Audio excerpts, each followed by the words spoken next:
Any parents in here? Anybody got kids? On a hill in the Petworth neighborhood of Washington, D.C., performers and audiences pay homage to one of our best presidents, who was actually a really funny guy, Abraham Lincoln. How old is yours?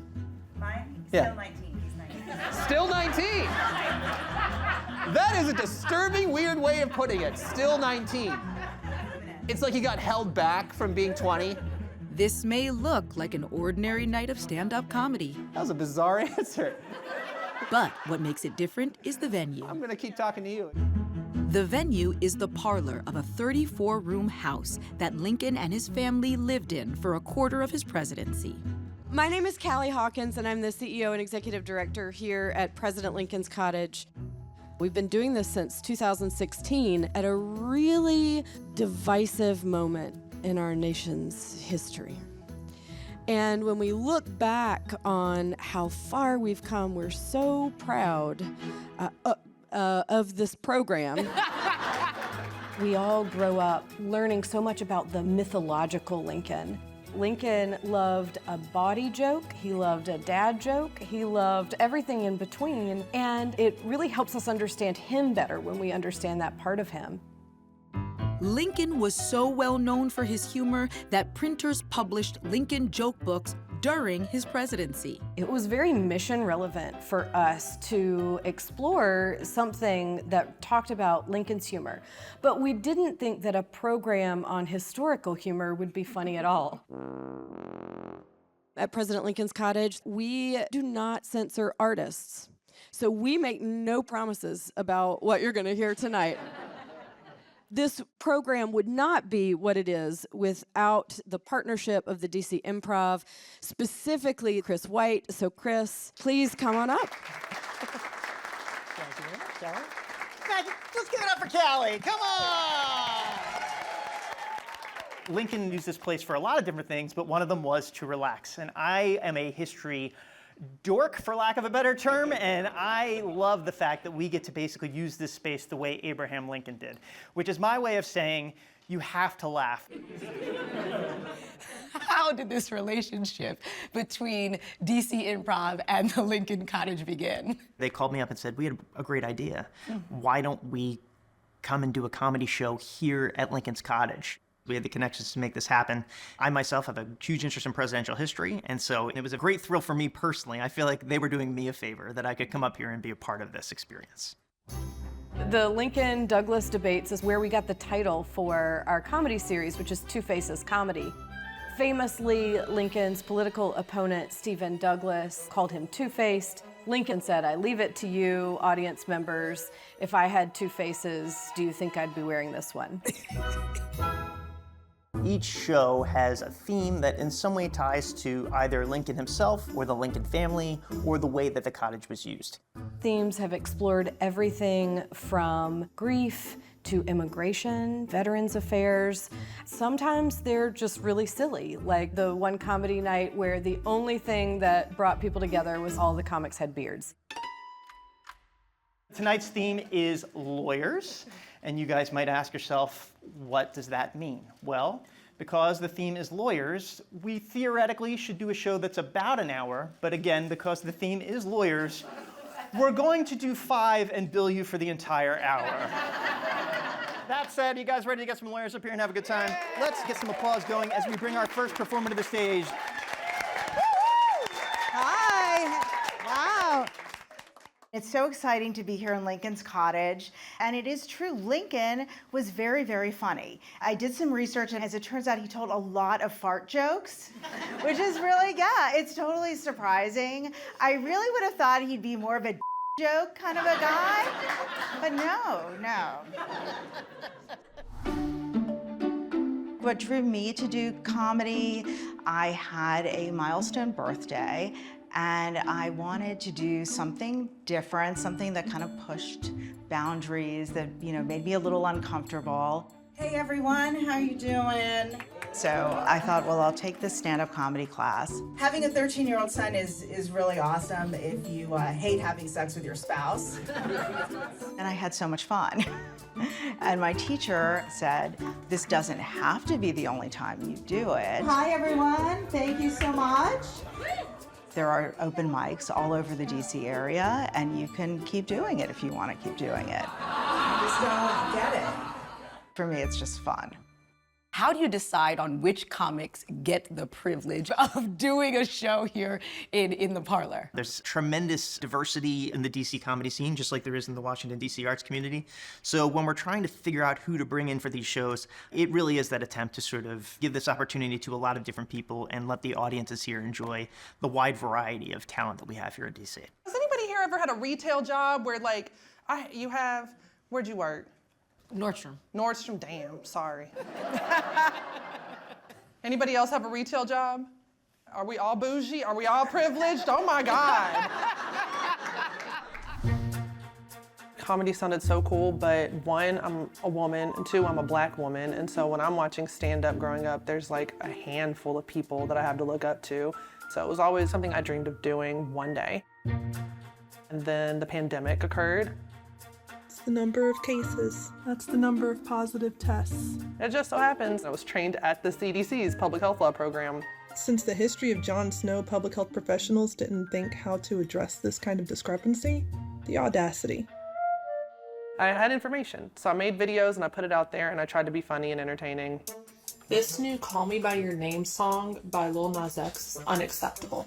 And then everything really took off when I did a satire video about Lil Nas X and his new music video. As a mother, I need to speak out against this because children are impressionable. My son is going to watch this and want thigh-high boots, and I don't even know where you find thigh-high boots for a toddler. Stand-up is such a good vehicle for getting people to listen and care about something. You know, I got into stand-up comedy because I watched stand-up comedians when I was younger be able to do this, and one of the jokes that sticks out to me that really just really got in my brain when I was little was Chris Rock telling a joke about bullet control. You don't need no gun control. You know what you need? We need some bullet control. We need to control the bullets. That's right. I think all bullets should cost $5,000. $5,000 for a bullet. You know why? Because if a bullet costs $5,000, there'll be no more innocent bystanders. The audience is laughing, but I'm also like, oh, that's a great way to get gun control discussion, you know, out to the public and, you know, in a place where it's normally not, like not just in the halls of Congress or with people who are experts in that field. Anybody got younger kids? How many you got? 7 and 10. Oh, I thought you said you had 7 kids. I was like, you need a hobby. All right, 7 and 10, just the 2 kids, okay. Do y'all do Elf on the Shelf? Okay, why do you do that? I definitely want to bring a lot of my political comedy to the stage. I think doing it at Lincoln's Cottage is the perfect setting for that. And, you know, shout out to Abe Lincoln. Shout out to Abe Lincoln helping to free my people. Me as a lawyer, there's 2 things I don't allow in my house, and that's feds and ops, and that elf is both. Why are you allowing a stranger to come in your home and make a list of your child's alleged crimes and take it to a white man up north? What the is wrong with you? We didn't put it that way. Yeah. I feel like these kind of shows really attract an audience that crave really smart comedy. They crave comedy that has layers, and political comedy is the perfect kind of comedy for that kind of audience. Why do you think Lincoln came out here to think instead of being in the atmosphere of the White House? The Civil War had completely transformed Washington. It went from being a sleepy southern town to the center of the Union war effort almost overnight. And by the summer of 1862, the Lincoln family was desperate with grief over the death of their little boy, Willie. The move out here reflects Lincoln's balancing his role as husband and father and as commander-in-chief. I think he knew that his family needed some quiet, and these grounds, which were rural back then, really provided respite. The DC Improv has been super creative and allowed us to cut through a lot of really challenging topics, which is exactly how Lincoln used humor. I got some weird questions as part of my job recruitment. I got questions about my love life. Like they said, are you currently divorced? That's a really specific, pointed question, right? And I said, well, yes, but I'm married to my second wife, and she loves it when I call her that. And then here's my favorite question. They said, are you currently engaged in any terrorist activities? And I'm like, currently?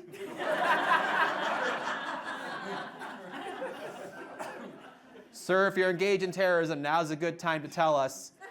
Is it though?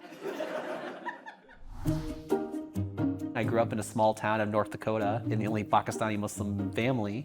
So a lot of bizarre, strange things there that I use for my humor, but I don't think it always has to come from pain. I think it has to come from this deep down innate urge to want to entertain and make people laugh. My son said, Daddy, I want to be just like you. And he wanted to play a game. He goes, I'm going to be Daddy and you're going to be me.